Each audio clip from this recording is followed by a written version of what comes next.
Welcome to another show of Live with David Lewis. I am your host, David Lewis. Today is Friday, May 20th. I hope you're all doing well, being safe, and making lots and lots of money. Got a great show for you today. As always, want to thank one of our trainers, Dino, for putting together some notes for me. He always does a great job, and we truly, truly appreciate it. So again, today our topic is how to double your income. Let's face it. Everybody wants to make more money. I mean, even people that are rich, they want to become richer. It's just a phenomena that we have that everyone wants to make more money. You know, I love the car business. One of the things I love so much about the car business is that I can make as much money as I want. It's an unlimited potential. I think that's why I got into it, many, many years ago, because technically in my mind, I owned my own business. I had everyone else paying for everything else that I needed, and I got a large percentage, 25% of the gross profit. And somebody else paid for the inventory, the advertising, the administrative, the insurances, the lights, the fixtures, and everything. And I got 25% of the gross profit of every car deal I sold. And if we didn't make any money on the car deal, I didn't lose money. I still got a flat. But I wanted to make more, and I want to make more, and I want to make more. It's natural for most of us that are type A personalities.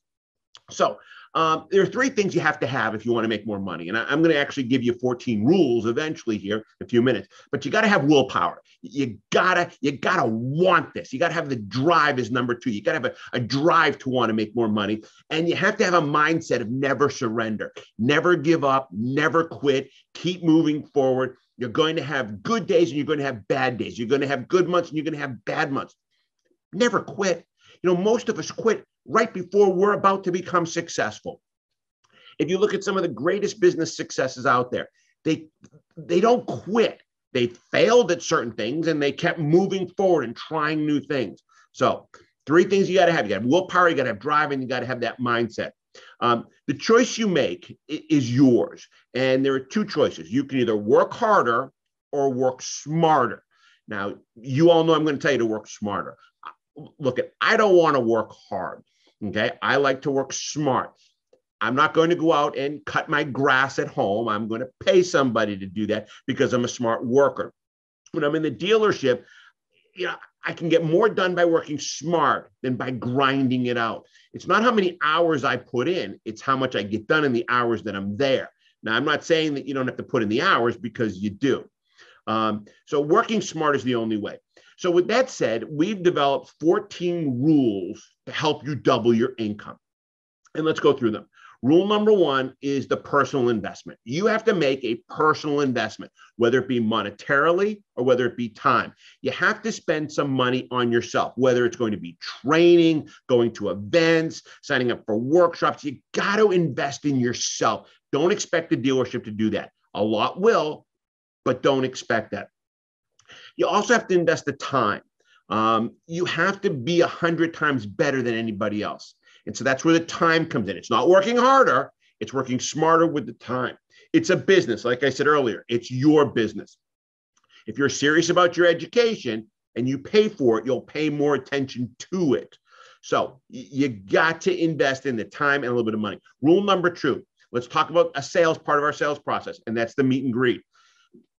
We all know that customers come to our dealership very, very defensive.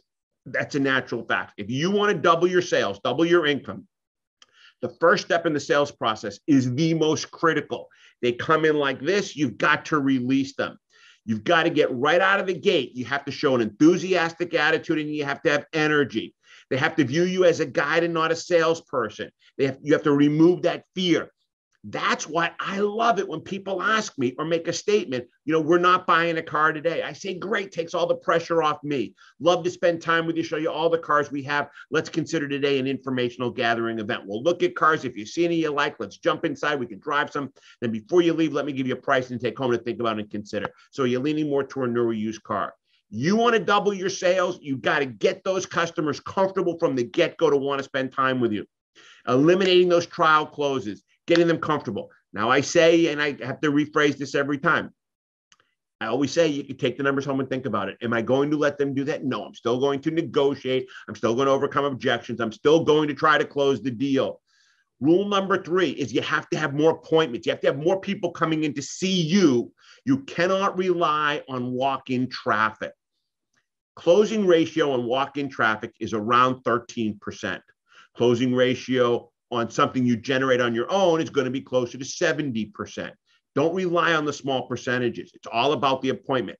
You have to strive to make one appointment a day with somebody, just one. Make as many calls as you need to make, do as much social media posts as you need to make. If you make one a day, there's technically 22 working days in a good month. That's 22 appointments. You're going to sell cars. There's no ifs, ands, or buts about that. Rule number four is now skill acquisition. There's no way to double your income and sell more cars without improving your skill sets. You must become a master at closing car deals, especially at the first pencil. You have to know how to defend your pencil and defend your price. The easiest way to become a master of that is to know how to ask for the sale. We've had a show on this in the past. What's the 7 most effective words to closing a car deal? It is, would you like to buy the car? You have to ask for the sale. You're not going to sell more cars if you don't ask. You're not going to present numbers and people are just going to say, okay, we'll buy it. You know how I feel. Turning a piece of paper around and saying, circle the one that works best for you is not a closing technique. How would you like the car registered and titled is not a closing technique. That is abrasive. Ask people to buy. If you've done your job, ask them to buy. Rule number 5 is you must have a statistical roadmap. You must have a roadmap that gives you statistical data to let you know where you're going and how you are going to get there. This is very, very important. You have to know how many sales you need to, you have to know how many customers you need to have to make how many sales. How many walk-ins do you need? How many phone-ups, referrals, service customers, feedback? What is your statistical data? You have to create your own statistical data for yourself. Don't rely on industry standards for you. Industry standards are great. They give you a guideline. You might determine from your statistical data that you're much better and stronger and you have a higher closing percentage on customers that come out of service. That's where you need to focus your time. You have to know your closing ratios at all times. You have to know, we track here at DLA all of our statistical data. You cannot just say, I'm going to sell 20 cars this month. You have to have that statistical data roadmap. What are you going to do? You must know where they are coming from. You need to know how many people you need to talk to and how they're going to get to you. How many demos do you have to do to sell X amount of cars? How many write-ups to sell X amount of cars? A little bit of this is kind of old school, but some of the old school stuff really does work and it does make logical sense. So know where your leads are coming from. Know where you're best apt to get the leads. You know, it's sort of like golf. I play golf. You know, when I get to a certain distance, there's a certain distance around 170 yards, I really break down. I'm good at the 160 and below. I'm great at the 190 and above. So I lay up. I know what my statistical data tells me. Okay. If you don't have your statistical data written down, all you have is a wish, a prayer, and a dream. And we know what happens with those. Some of them come true, but most of them don't. So don't create better odds for yourself with the statistical data. Rule number 6 is you have to have consistency. You must follow your sales process 100% of the time. It's there for a reason. We've developed this over the years. Sure, we've critiqued it a little bit and softened it and added little steps to it, but the basic fundamental steps still stay the same. We've all heard over and over again the salesperson that goes into the slump and we tell them to go back to the basic steps. There's a reason for that. Okay, those steps are there for a reason. Shortcuts are pay cuts. Look at it. You're going to do your statistical data. If you do it right, you're going to find out your closing ratios are higher when you do demos. You're going to find if you do it right that your closing ratios are higher the longer the demo drive. That's where this all comes together. So perform every step with every customer. Do 30-minute demo rides. I know we're in this COVID situation, but we're coming out of it. Most people will get in cars now. And I mean, look at it. I live in Florida. Our restaurants are packed. Our bars are packed. I mean, to a lot of people now, COVID is just a flu bug and a flu virus. So be safe. I'm not telling you not to be safe. So, but do what you got to do. And by all means, do a service walk. That's all part of the consistency, all the steps. When you're done selling the car, you're done selling yourself. Now take 5 minutes and sell your dealership with a service walk. Rule number 7, social media blitz. Every sale you make gets a picture and a video. You got to post this stuff. Get this stuff out there. Post every great sale on your social media, on your Facebook, your Instagram, your Snapchat, your LinkedIn, wherever you want to post this stuff. It's free and it does get recognized and people do react to this. There's nothing better then the world of mouth, not the word of mouth goes from one person to another. And that word changes. The world of mouth means you put out a video, a picture, a congratulations. Everybody sees it and they all see the same message. The message doesn't change.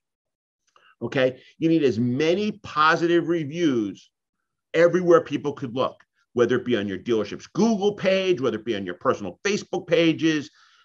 Again, if this social media blitz can add 1 or 2 cars a month to your portfolio, that's 24 cars a year. It's not going to happen in day 1. But if you do it, you'll see it happening in month 3, month 4, month 5, month 6. This is one of those things you will not regret doing. Rule number 8 is cold calling. Okay. You got to do a little bit of cold calling. And I'm going to be honest with you, I hate cold calling.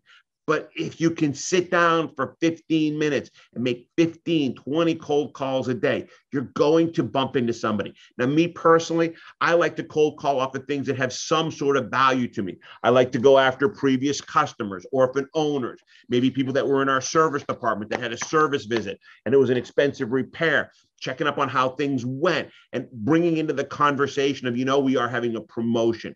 I know prices are high. I like going with lease quotes. My feeling is I take their trade, what I think their trade is, I ACV it, I take the whole amount as a cap reduction, gives me a really low lease payment, get them enticed. Once they're enticed, then you can say, oh, by the way, do you have a payoff? Okay, we need to adjust. Okay. Especially those that are 3 years and older. Rule number 9 is inventory and product knowledge. You got to know your inventory. You got to have great product knowledge. Okay. You can't, when the customer knows more than you, you're done. It's all about price. It is all going to be about price. And it's going to be about who gives them the best price. Somebody wants a $15,000 truck with low miles and 1 owner. You need to know instantly if you have it, if you don't have it. Customers love salespeople who are competent in their job. They really, really are. I'm not a big truck person. I understand the ratios and the gears and the towing capacities and all that kind of stuff. I'm not an expert on that. Somebody could very easily come in and prove me not an expert. So I got to be careful in those situations. Rule number 10 goes back to our social media blitz, and that's your Facebook marketplace.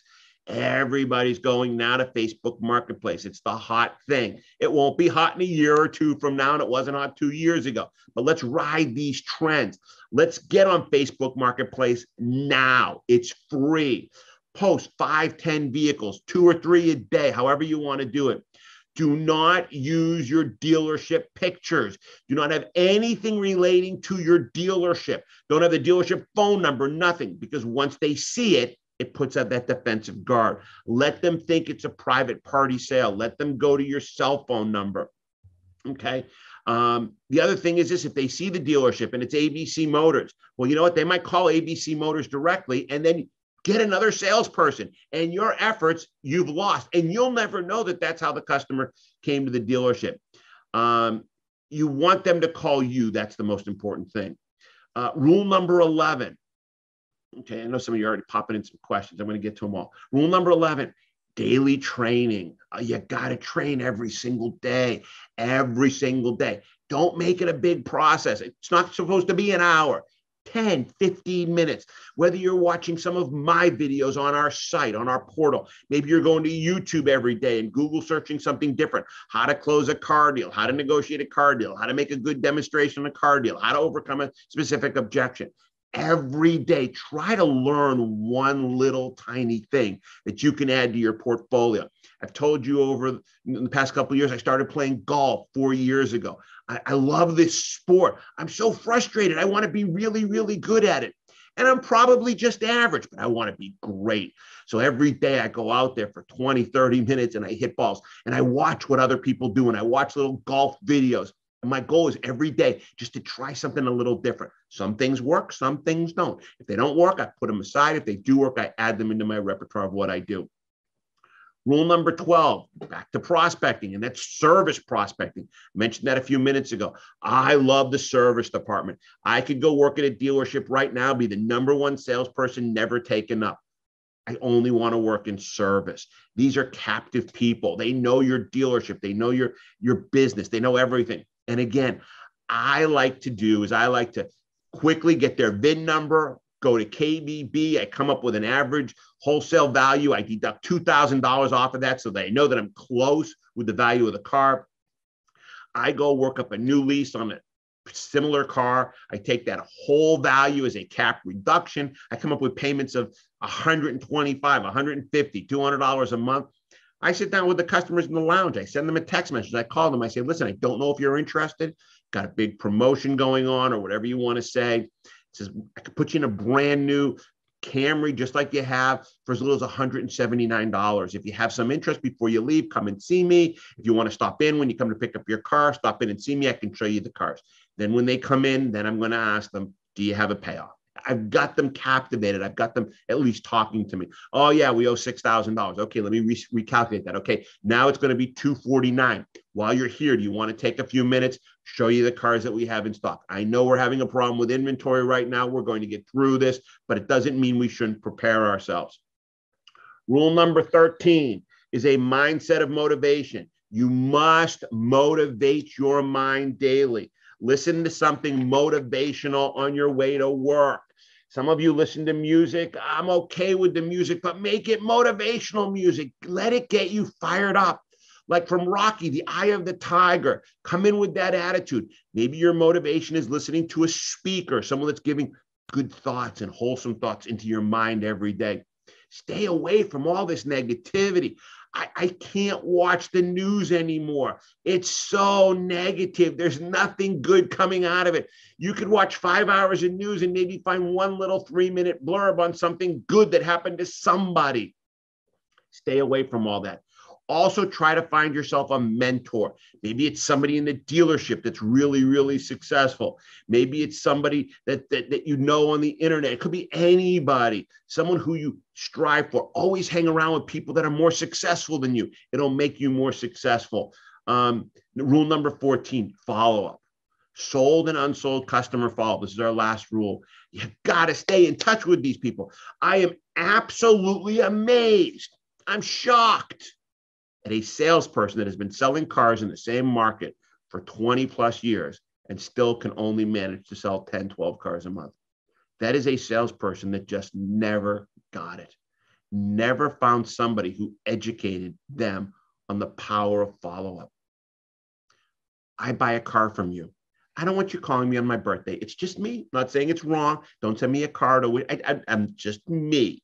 Okay. Don't call me on a 3-year lease a month before my lease expires, because then I'm going to think to myself, well, you didn't care about me for the last 3 years. You want to get my attention? Every 6, 8, 10 months, call and remind me to get my oil changed and my tires rotated.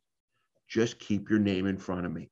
Don't ever try to sell me anything, because when I'm ready, then I'll come to you. And that's the easiest customer to sell. Be the customer's liaison. You told me during the sales process you were going to take care of me after I bought the car. Follow through with that. Now think about this. 20 years ago, Bob starts selling cars, and he sells 10 cars a month. That's 120 cars a year. That's 1,200 cars in 10 years. That's 2,400 cars over 20 years. Think about it. If he were staying in touch with all those people, how many more cars would he sell? If he built some sort of friendship, relationship with these people, how many more cars would those people have bought from him? Their friends, their family, their coworkers. It's unlimited. People get into this industry as a job, but it's a great career. I know salespeople that are making over $200,000 a year, still work for the same dealership, been there 20 plus years, never taken up. They take orders. They take orders. These are people they've sold cars to year after year after year, their friends, their family. Okay. So you must make them your number one default name. You must become their liaison after the sale. You must become their trusted guide and resource center. You never stop following up, never, unless they tell you to stop following up. So I got a couple of final points and I'll grab some of these questions. Our income rises when we recreate ourselves. And that's the chance you get. When we stay the same, we get the same results, and it's just not worth it. Hang around with people that make a lot more money than you do. It gives you something to shoot for. Hang around people who make a lot more phone calls than you do. It gives you something to shoot for. Hang around people who prospect a lot more than you do. Why? because this is the kind of peer pressure that you want. It's good. It's positive peer pressure. And eventually you'll be sick and tired of losing to this person. And eventually you will start to gain access and gain threads on them. And that's really, really important. Excuse me, I just had something fly in my eye. All right, let me grab some of these questions that are coming in. I'll answer a few of them real quick. We have another minute or two here. Matt wants to know, isn't it impractical to believe I can double my income in this market when we don't have any cars to sell? Well, Matt, that's a negative mindset. Is it possible? Sure, anything's possible. You still are selling cars. There's still other salespeople you're competing against. You should be making a ton of money right now. Grosses are stronger than they've ever been. Now the question is this, Matt, is when things start to change, and they are starting. They are starting. I'm talking to dealerships who are saying we are starting to get inventory. I've always thought that at the end of this year, we're going to start to see cars. Are you prepared, Matt, then to double your income? All right, this one says, City Conference Room. Why do you believe the average salesperson only sells 8 to 12 cars per month? What would you say the biggest mistake salespeople make? Well, the sad part is that the statistics have always been 8 to 12 cars per month. And I think it's more to 7 to 10 cars a month. The biggest mistake I just mentioned, we don't follow up with the customers we sell. We don't build a customer base of people that rely on us for their needs for transportation. And they don't recommend their friends. And I mean, I guess it's a combination. Now that I'm thinking, we're not doing the social media stuff. It's a combination of everything. 8 to 12 cars a month is norm. Anybody can do that. My son, who's still in school, can go and sell 8 to 12 cars a month. It's not very difficult. It's the skilled person. It's the smart person that can get to that higher level. Gordon wants to know, you did not mention about asking for referrals. Hold on, I'm reading between his lines. Before the customer leaves. Well, be honest with you, I don't like asking for referrals. It's just me personally. I'm not saying it's wrong. So please, if you have a process that works and you feel comfortable with it, continue it. I don't like asking for referrals because I don't like giving referrals. It's just me. I just bought a car from you. I'm not going to give you my friends. I'm not going to give you my family members. I'm not going to say, here, call these people and bug them for a car. But here's the deal. If you take good care of me, I'm not going to go ask them if they're ready to buy a car, but I'll tell you what I will do. If it comes up in conversation that somebody's looking for a car, then I'll recommend you if you've done the right job. And that's the best kind of referral you can get. Me personally, I just don't feel comfortable with it. And again, Gordon, I'm not saying it's wrong. It's a personality thing with me. Okay, this one says showroom. I'm concerned that when the market normalizes, the factories will again put heavy rebates on cars, which will ruin the used car market, and we'll be back to mini deals. How in this environment do you double your income? All right, well, that's a great question. I can't control what the manufacturer does. I can only control what I do. And I've always been a believer that the better the presentation, the higher the gross profits. And I don't think anybody can dispute that. I think we're getting lazy these last couple of years. I really, really do. I think people are walking into the dealership. We're not doing our full presentations because we know we've got the only car that they want. We know they've traveled 80 miles because we've got the only car. And we're selling it. We're selling it for full list plus. And so we're not following all the steps. I'm going to tell you this, and I truly believe this. Those of you that follow with that mentality, you will never make it in this industry. Never. It's not going to happen. So I don't know if I've answered the question. How do you, after this turns, just make the best presentation you can. Just create that environment where people want to buy from you. All right, I'll do 2 more here. Pat says, you mentioned that you need to become really skilled at closing first pencil. Can you provide a tip or two on how to close first pencil? Well, Pat, I don't know if you joined late. The easiest way to close first pencil are those 7 magic words. Make a great presentation, present your numbers, you've earned the right, ask for the sale. Would you like to buy the car? Folks, I can't tell you how many emails I get where people say to me, it's amazing. I just asked for the sale and people actually said yes. No objection. Now, is that the norm? No, of course not. Most people are going to object. And I have no problem with that. But you know what? I've earned the right to ask for their business. Just ask me. Just ask me to buy your car. I will give you an answer.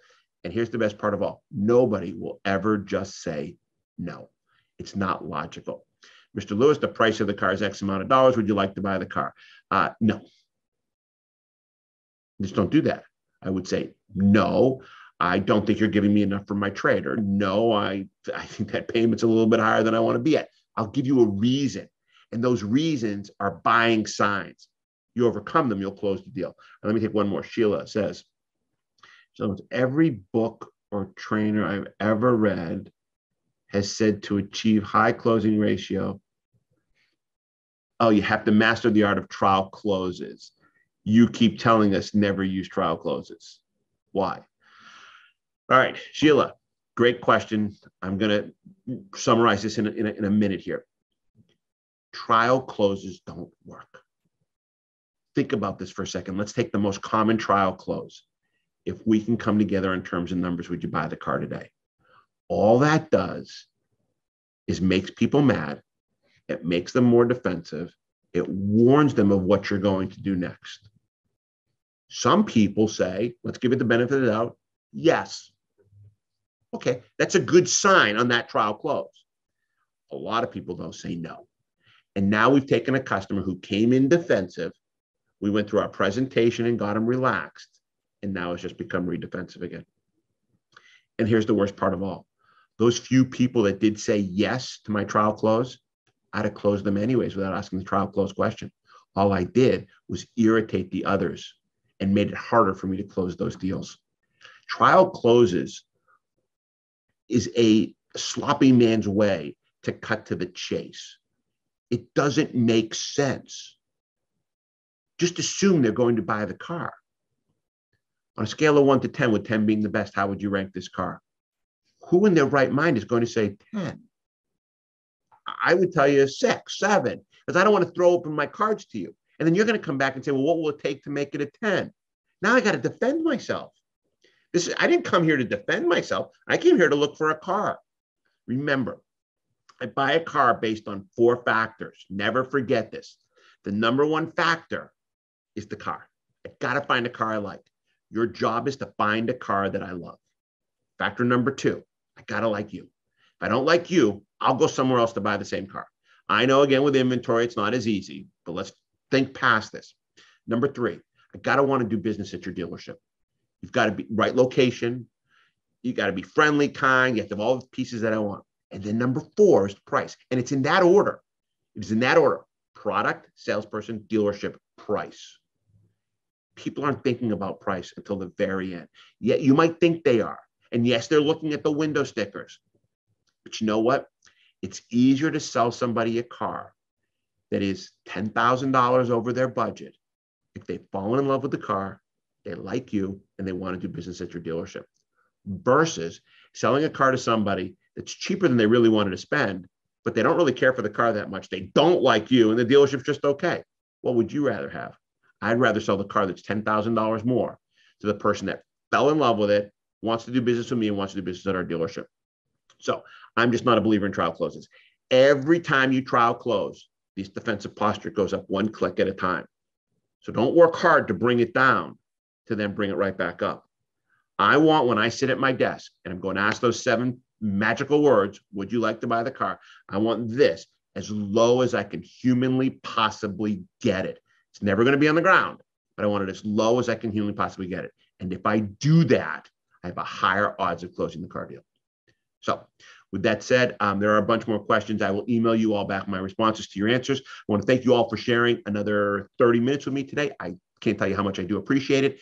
And I'll see you again real soon for another session of Live with David Lewis. Thank you all. Be safe. Bye-bye.